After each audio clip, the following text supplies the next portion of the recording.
Guys, welcome back to our channel. It's me Roshini. இன்றைக்கி நம்ம என்ன வீடியோ பார்க்க போகிறோன்னா, நம்ம வந்து காலில் போட இந்த கொலுசு அதே மாதிரி வெள்ளி பொருட்கள் எல்லாம் கொஞ்ச நாள் போகும்போது ஒரு மாதிரி கருத்து அப்படியே டோட்டலாக கலர் சேஞ்ச் ஆகிடும். வெள்ளினே சொல்ல முடியாத அளவுக்கு சேஞ்ச் ஆகிருக்கும். அப்போ நம்ம என்ன பண்ணுவோம், கடையில் கொடுத்து பாலிஷ் எல்லாம் பண்ணி வாங்குவோம். அதுக்கு தனியாக காசெல்லாம் கொடுக்கணும். இதுக்கு தேவையில்லாமல் நம்ம வீட்டில் இருக்கிற மூணு பொருள் வச்சு நம்மளே வந்து சூப்பராக பாலிஷ் பண்ணி எடுக்கலாம். கடையில் வாங்கும்போது எப்படி புதுசு மாதிரி இருக்கோ அதே மாதிரி மாற்றி எடுக்கலாம். வாங்க இப்போ வீடியோக்குள்ளே போகலாம். இப்போ நம்ம ஒரு பாத்திரம் எடுத்துருக்கோம். அதில் 1 கப்பு தண்ணி ஊற்றி நல்லா சூடு பண்ணிக்கலாம். நம்ம கொலுசு எவ்வளோத்துக்கு குவான்டிட்டி இருக்கோ அவ்வளோத்துக்கு தண்ணி வச்சுக்கோங்க. இப்போ ஃபஸ்ட்டு இன்க்ரீடியன்ட் சேர்க்கலாம். டீத்தூள். நம்ம டீ போட போகலை, இதுதான் மெயின். நமக்கு இந்த 1 ஸ்பூன் வந்து டீத்தூள் போட்டுக்கோங்க. கொஞ்சம் நல்லா கொதிக்க வச்சு அந்த டிகாஷன் நல்லா இறங்கணும். அப்புறமா லைட்டாக வந்து சிம்மில் வச்சுட்டு கொஞ்சமாக வந்து ஷாம்பு ஆட் பண்ணி நல்லா மிக்ஸ் பண்ணி விடுங்க. அந்த ஷாம்பு எல்லாம் நல்லா மிக்ஸ் ஆகணும்.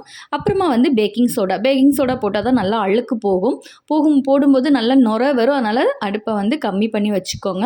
அப்புறமா நம்ம எடுத்து வச்சுருக்க வெள்ளி பொருட்கள், நான் இப்போ கொலுசு எடுத்து வச்சுருக்கேன். நீங்கள் எந்த வெள்ளி பொருட்களோ அந்த அளவுக்கு தண்ணி வச்சு நீங்கள் எடுத்துக்கோங்க. ஸ்டவ்வை வந்து கொஞ்ச நேரம் ஆஃப் பண்ணி வைங்க. கொலுசு போட்டதுக்கப்புறம் கொஞ்சம் அப்படியே எடுத்து பாருங்கள். அப்போவே தெரியும் உங்களுக்கு அழுக்கெல்லாம் போகிறது. அதுக்கப்புறமா இந்த தண்ணியை வந்து வடிகட்டி எடுத்துக்கலாம். டிகாஷன் தண்ணியை வடிகட்டி எடுத்துட்டு இந்த தனியாக இருக்கிற அந்த டிகாஷன் தண்ணி இருக்குல்ல, அதுக்குள்ளாடி இந்த கொலுசை போட்டு நல்லா ஊற வச்சுக்கோங்க. ஒரு 5 செகண்ட்ஸ் போதும். அப்புறமா இந்த பல் விளக்குற ப்ரஷ் எடுத்து நல்லா தேய்ச்சிக்கோங்க. கொஞ்சம் அழுத்தி தேய்ங்க. இப்போது நல்லா அழுத்தி தேய்க்கும் போது உங்களுக்கே தெரியும் டிஃப்ரென்ஸ். பார்த்தீங்களா, மேல் பாகம் வந்து அப்படியே அழுக்கு இருக்குது.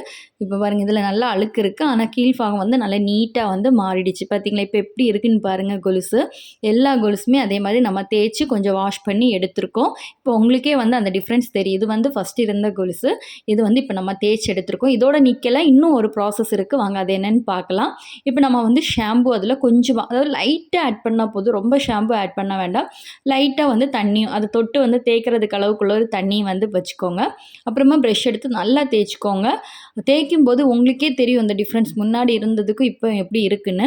நல்லா எல்லா கொலுசையும் நல்லா தேய்ச்சிட்டு கொஞ்சம் தண்ணியில் வந்து அலசி நல்லா எடுத்துக்கோங்க. அப்புறமா ஒரு டவலில் போட்டு அதை வந்து தண்ணி நல்லா ஈரமாக இருக்கும்ல, அந்த ஈரம் போகிற அளவுக்கு நல்லா வந்து அதை தொட்டி கொடுத்துக்கோங்க.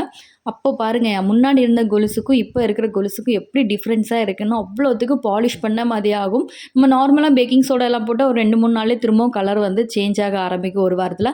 ஆனால் இது கண்டிப்பாக கொஞ்சம் நாளைக்கு வந்து சேஞ்ச் ஆகாது. நீங்கள் ட்ரை பண்ணி பாருங்கள். இந்த வீடியோ பிடிச்சிருந்தா லைக் பண்ணி சப்ஸ்கிரைப் பண்ண மறக்காதீங்க. அடுத்த விலாகில் பார்க்கலாம்.